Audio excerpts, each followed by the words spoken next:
May good news ako sa inyong balita ngayon mga idol kasi ang ating idol na si Pugong Bihero number 1 na po. Ayan. Number 1 na po siya sa most viewed charity vlogger in the Philippines. Pakpak tayo mga idol. Grabe. Iba talaga si Pugong Bihero mga idol.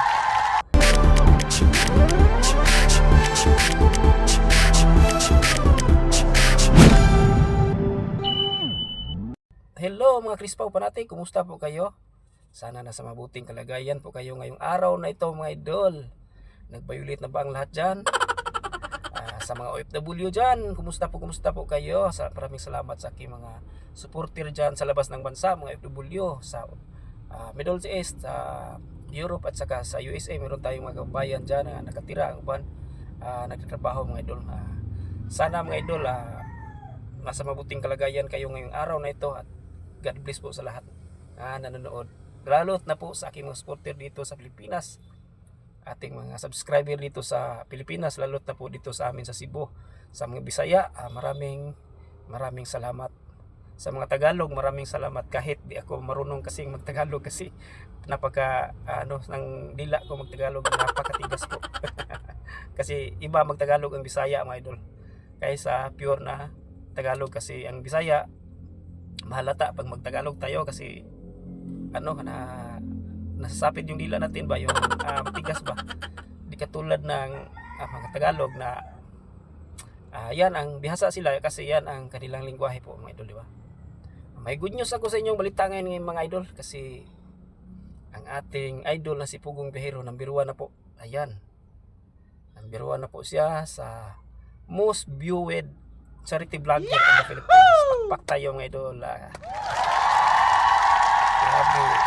Iba talaga si Pugong Bihero mga idol. Nagtagumpay po ang kanyang mission dito sa ating mundo mga idol, dito sa Pilipinas. Kasi kasangkapan sila ng Panginoon para makatulong po sa ating kababayan naghihirap po mga idol.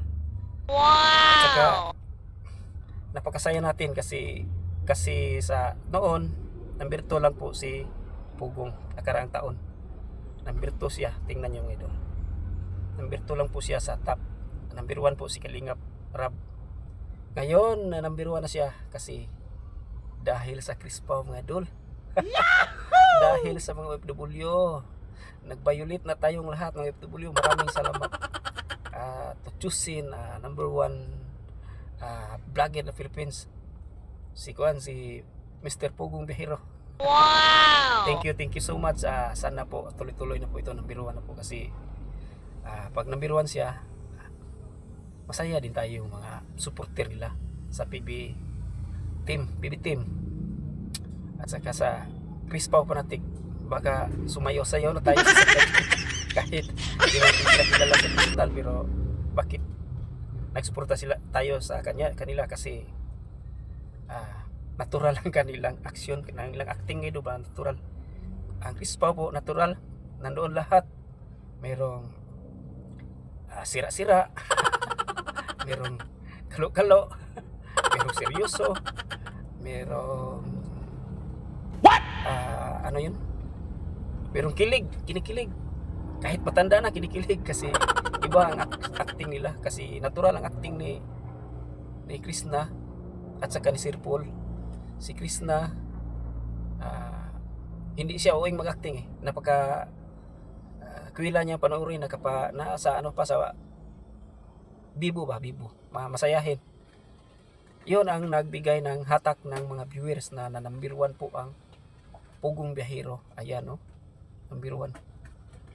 At bakit na number 1 ang Pugong Bihero?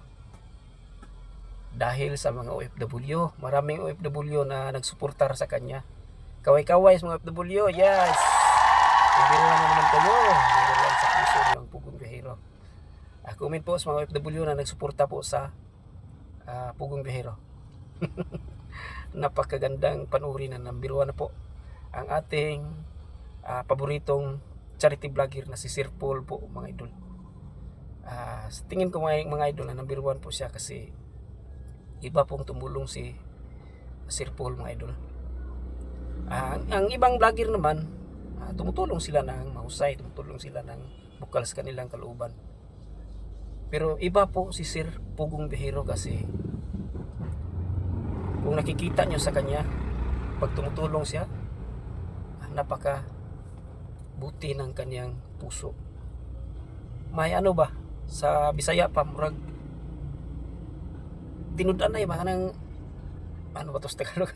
Sa Tagalog, parang bukal sa puso ba, galing sa puso. Minsan umiiyak siya.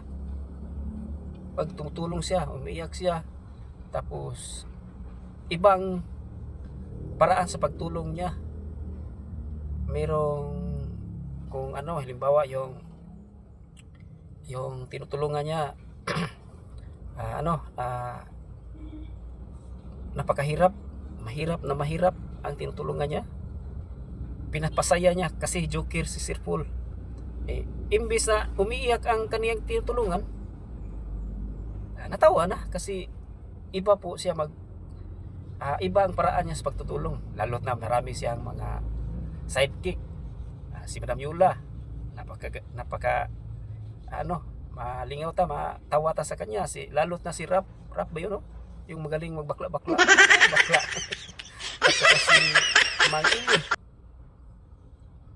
si Mang Ili, napaka galing din mag-acting. Si Krishna ang nagdala sa kanya ng number 1. Yan ang aking masasabi. Yan ang reaksyon ko. Bakit na number 1 ang Pugong Bihero team.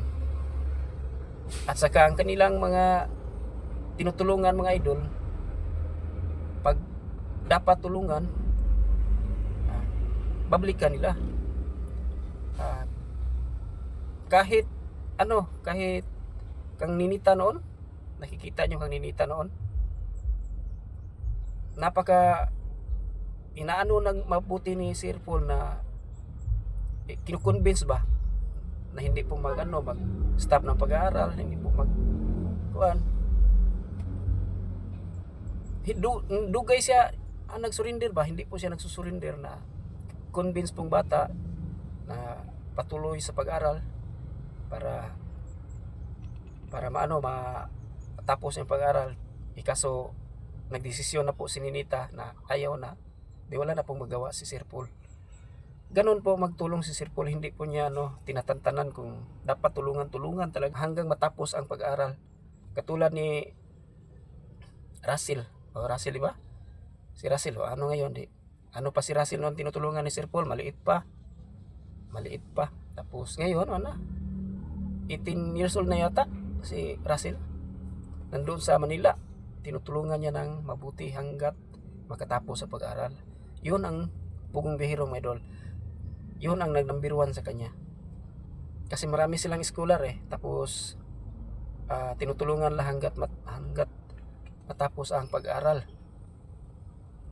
Yun ang nakikita ko. Ang ibang vlogger naman, iba ang paraan.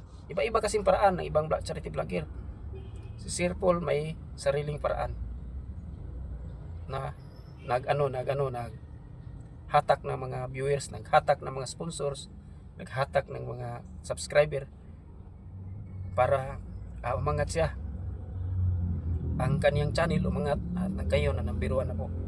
At dahil sa atin mga idol, number 1 po ang Pugong Bihero. Sana Sir Paul,